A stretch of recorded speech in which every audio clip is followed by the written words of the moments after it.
everybody. Welcome to the Hope-Filled Fiction blog again this week. And I'm excited to be here in person with my friend Izzy James. Hi. Hey, how are you doing? I'm doing good. How are Good, you? good. So I drove over to her house. We live about 30 minutes apart from each other.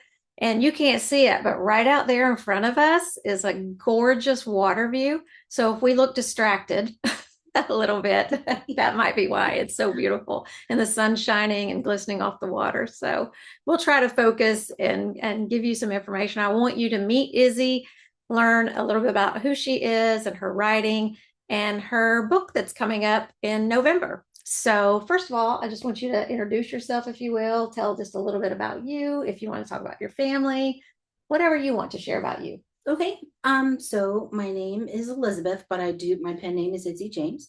And so I have been writing since I was in elementary school. Excuse me, I am married. I've been married for more than 30 years. I have 3 children and I have 3 grandchildren. In various stages of where they are. I do have twins, which That's exciting. Yeah, that's a neat thing and fun. a sort of unusual thing. Yeah, that's really it. I live here in Norfolk. I'm retired from a government job, and and picked up writing again, really seriously for publication in 2015. Okay. So did you start writing as a child when you were young or in your young adulthood or what?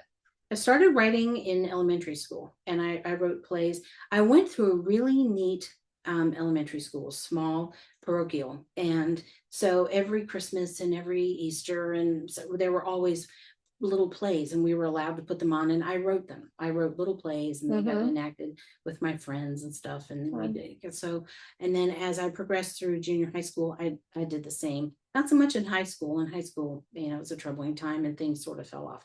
But I did all the way then. And it wasn't until much later, probably in my mid-20s, I started writing again and found that it was if you want to write real fiction, that was hard and I had some things I had to learn. So I bought craft books and I practiced, and this was before the internet. And I had a subscription to Writer magazine and I Writer's Digest magazine, and I just did all kinds of practicing. So and then, like I said, I picked it up again. Then life changes, and then I got married again. I was married and divorced, and I got married again, and then I went to school and got a job and had twins, and yeah, you were like I was doing a lot of life. So along about 2015, I became an empty nester, and then I was like, okay, it's time to do this again for real. Okay, good. So, yeah. Yeah, so Izzy and I have met through the ACFW Virginia chapter since we both live in Virginia. And she's also a part of our monthly cluster meeting that we have in this area. So that's how we got connected. But were you always wanting to be a writer? Like as a child, did you have other aspirations? When we're kids, we think, oh, what do I want to be when I grow up? I thought that I always liked stories. So writing was a thing. I didn't know how you did that though. And then when I was in junior high school, I fell in love with math. And I love math. And especially algebra. And I was like, ooh. And I said to my mom, I'm like, this is it. What do we do with this? And she was like, well, I don't really know. Teach? I thought, even then knew I didn't have that temperament. So if I had explored a little further, which I didn't, like I said, there's no internet then, there was no hopping on to figure it out. And I didn't really think to go to guidance counselors either. I really don't know why. Anyway, so I would have been an engineer. Okay. But that just did. So then I thought I'd be a lawyer. I thought that for a long time. And then I wound up being a geographer. I have a BS in geography. Wow. I don't know if I know a geographer. So I went to George Mason, and so now I'm a geographer. So map making, shapes of the land, that kind of thing. Okay, how does that play into your novel writing? Because you write historical fiction, right? So does that play into your writing research or anything? It does. Place is very important to me. And coming from Norfolk and Virginia writ large is a very historical kind of place. And we are all the time walking on the same roads and the same pathways that our ancestors did, and particularly colonial times. And in Norfolk is still very much a colonial sized city. It's very small, and the roads really narrow. And so I've always been aware of that place. And geography wise, so when I go to craft a novel, there I always start with a map of where the things are and how things are in relation to one another. Okay. Always. Very cool. Yeah. Very cool. Okay. So we're talking about you write historicals. What inspired you to write historicals? Because you could write contemporary, you could write suspense, speculative. There's lots of different genres you could write. So when I started out writing, I started out with cozy mysteries because those are my favorite and what I've read all my life.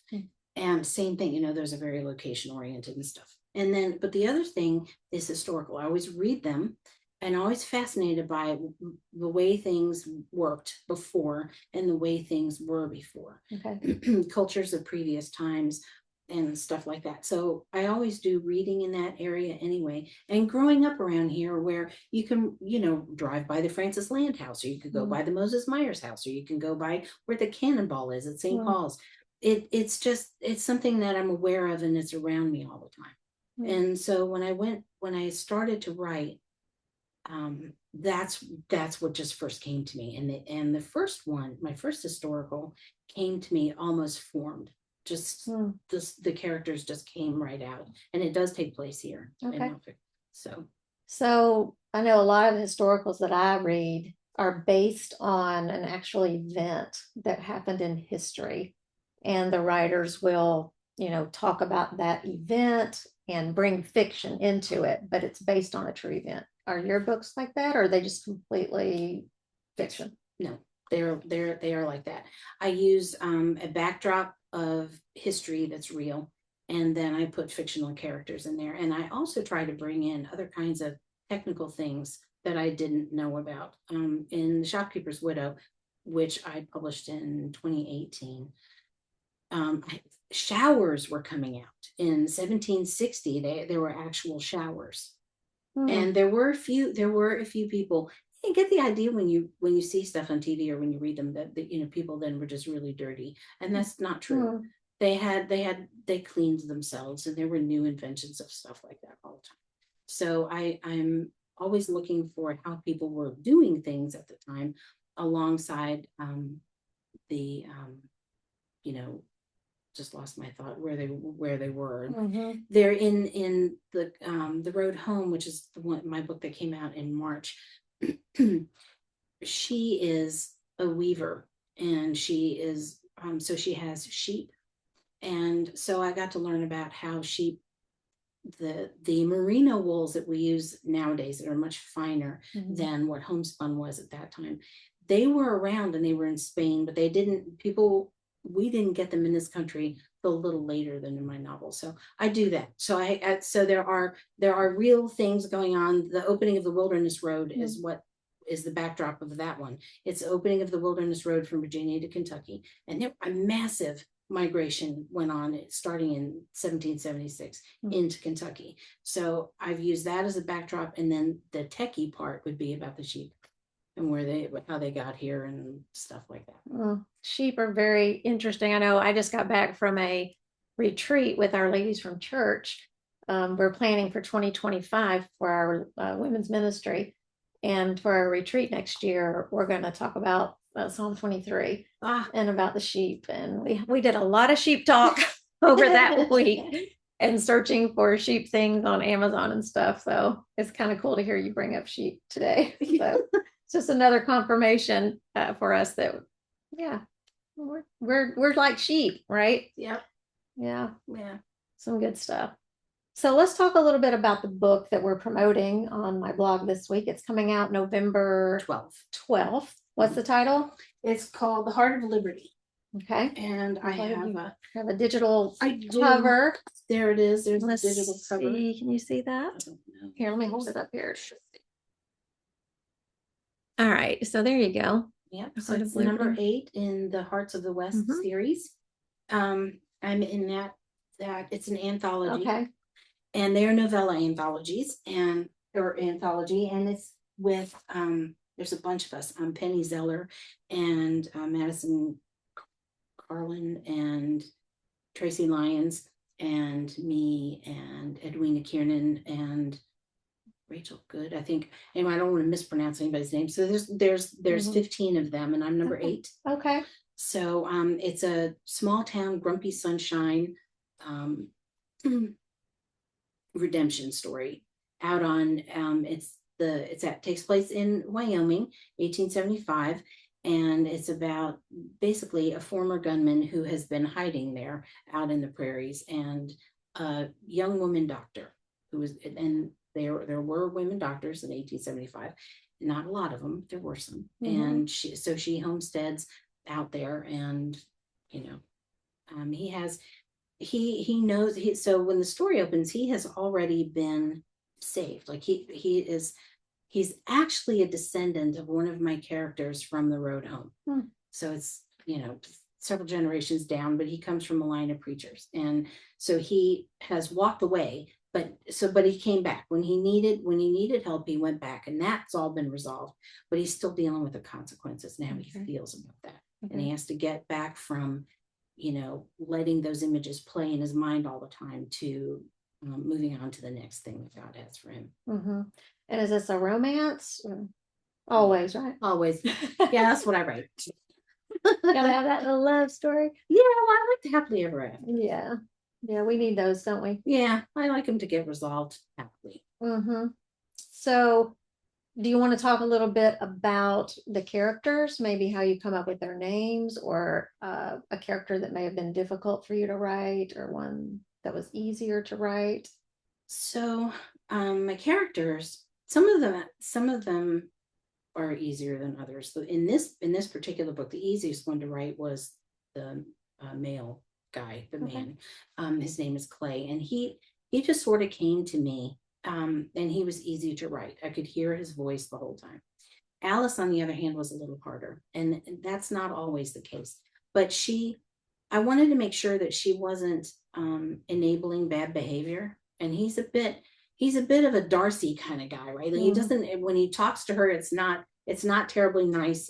And he's and out it comes, and she's just sort of dealing with it, and she deals with it, in a pleasant kind of way. But when he comes around and he's interested in her, she's completely taken aback. And so I didn't want her to just be like, oh, because that's not realistic, right? Right. So, and shouldn't be encouraged, right? People aren't good to you. That's right. If people aren't good to you, then they don't need to be around you, maybe. So that was kind of difficult, and then to still make sure that it came to the appropriate thing. I think it did it. So it's one of those, they have different tropes. Would you consider it an enemies to lovers type thing, or they weren't really enemies, but they weren't, because they didn't know each other really. So it's more grumpy sunshine. Right. So he's a grump. He's a grump, at least to her anyway. At least superficially in that, and then I don't want to give the whole story away. Right. But like, so in the beginning, when he's introduced to her, and he's already figured out who she is, and he is captivated. But that's not a good idea, because like he doesn't think that he's worthy. So the minister there introduces, this is, I want you to meet the doctor, and he's like, you done? I'm leaving, right? So he gets on his horse and he goes away. Yeah. So it's really, she just left her. Yeah, she just, okay then. Yeah, she just grins. She's like, yeah, he won't be the last time, So I was really fun to write. Yeah. But she was a little difficult, so I wanted to make sure that her reactions were good. But anyway, it was fun. I really enjoyed it. Are any of the characters based off of people or are they just completely fictional? They are completely fictional. Okay. Although, so this is the second time I've written about a woman doctor, and my mother is a woman doctor. Okay. So she graduated from medical school when I was in high school, and I do find that it was challenging for her, because she went to medical school in the 70s. Okay. And while it was wide open to women, she wasn't the only one or anything like that. There was still antagonism for females in the medical school. So I do find that I come back to that. I worked for her too, so I have a little bit more knowledge so I think next time I really need a bit, like if I go to write a teacher, that's going to require more um research on my part because I've never done that. Right. So So how do you go about your research? Do you like, have you ever been to Wyoming? yes, Okay. yeah. So my youngest daughter currently lives in Washington State. Okay. So, and I knew I was writing this book. And so in April, we were going there anyway before my latest grandbaby was born. And so we made sure that on our way home, we took time and we drove through Wyoming and the area that I thought it would be settled in. And it was really helpful. And I read a lot. So I read a lot of women homesteaders, and there really were some a little later than my time frame, but that's okay. It was but there are definitely women homesteaders. We went around to see what the area looked like. So I got that, and I read lots of diaries. That's fun. Yeah, I like them. Yeah. So do you read a lot of like biographies for your historical, or is that what you read? I prefer to read autobiographies Okay. because you get a sense of the language and a sense of what people were really talking about. If when I read biographies of like present day people writing about people in the past, they make some assumptions that aren't necessarily spot on. Okay. So I prefer to have primary sources. So I a lot of times you can only find those if you go to the places and dig around and see them.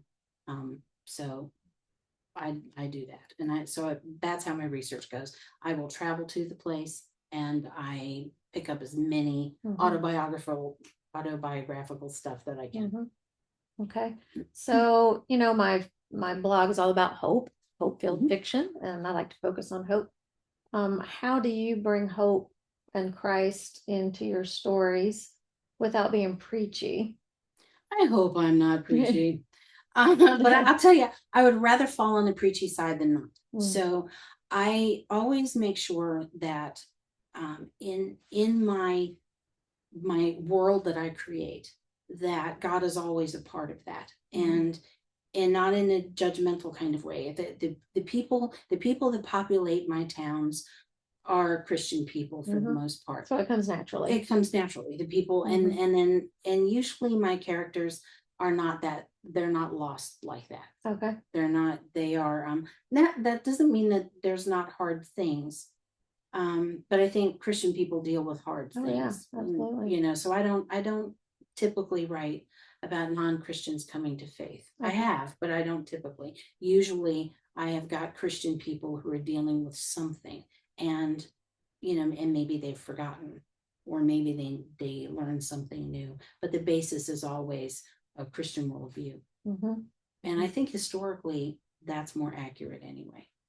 Well, yeah, that's certainly in this country. Yes, exactly. Maybe not so much now. Yes. But back in the day, for sure. Yeah. So a lot of times when we write a story, we may not know going into it what the theme is going to be, like what do we want a reader to take away from this when we're done? But then when you do finish, you get to the end, usually you see a theme. Do you have a theme in this book, or something you hope when a reader turns the last page, they're going to walk away with?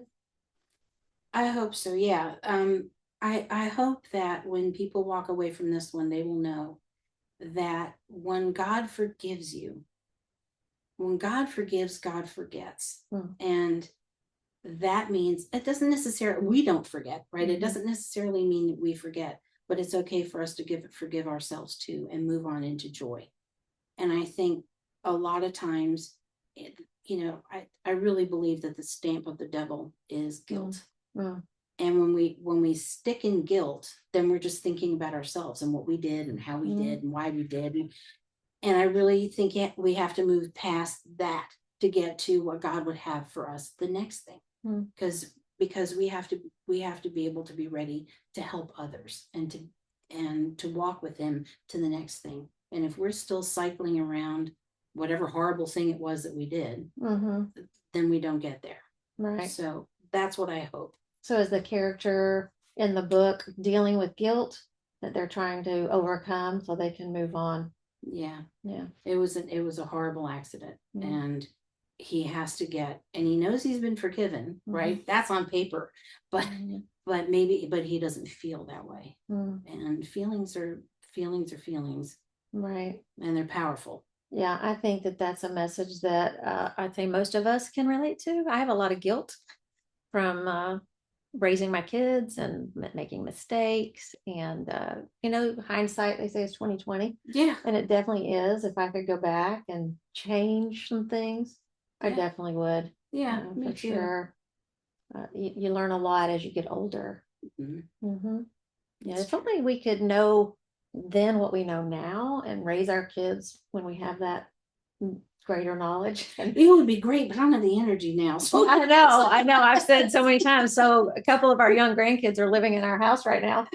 And oh my goodness, I'm like, God knows what he's doing when he gives us children when we're young. Yes. Because it's harder when you're older to keep up and to do all the things. Yeah, I agree. For sure. Okay, well, we're almost out of time here. So before we wrap it up, is there something burning in you that you'd like to leave with everybody about the book, or just about God and faith, or anything more you want them to know about you and your heart behind what you're doing that you'd like to share? I really wasn't ready for that. I would just say, just to take time with him. Just because life is short, and I would say take more time with him and dwell with him. Oh, that's good. That's good. And you say life is short. I've just said that phrase recently to several people, especially when you have younger kids. It's like the days can seem so long, like you're just trying to get to bedtime. So you can collapse. So the days are long. I mean, the days are short, but the years are long. And I said that backwards. The days are long, but the years are short. So when you blink your eyes, your kids will be grown, and you won't even realize, how did that go so fast? That happens to me. But I know there were some really long days in there. Yes, yes, but you don't remember them that way. No, you just say, where did the time go? Yeah, I mean, where did the time go? My littlest ones are 28 now. Well, I have one turning 40 this year. Yeah, my oldest one's 38 too. Oh my gosh. I don't know why. Mind blowing, right? It is. And the time just whizzes by. It's like, yes. All right. So we're promoting Izzy's book that's coming out November 12th. Tell me the title again. The Heart of Liberty. The Heart of Liberty. And she's giving away a copy to one of you. So to enter into that, you'll go scroll down to the comment section, and you'll leave your comment there for her by the Tuesday following this video when it airs on the blog, which I think the beginning of November 6th, maybe. Whatever that Wednesday is, that's when this is going to go live, and you'll have the opportunity to get into that giveaway and win a copy. I think it's U.S. residents. I can't remember what you said, but it'll be in the post what the details are for the giveaway. And also, I want to encourage you to follow Izzy on social media. You have a newsletter. Do you have a subscription? People can subscribe? Yes, I have a newsletter. Okay. So you can, and it's on my website. Subscribe to that. All the links will be in the post too, so you can connect with her further there. So thanks for watching, and I'll see you next time. And thank you for allowing me to come into your beautiful home and share this time with you. Well, thanks for coming. It's been a blessing. I've enjoyed it. It's a lot of fun. All right. Bye, everybody. Let me see if I can find the record button here to stop it.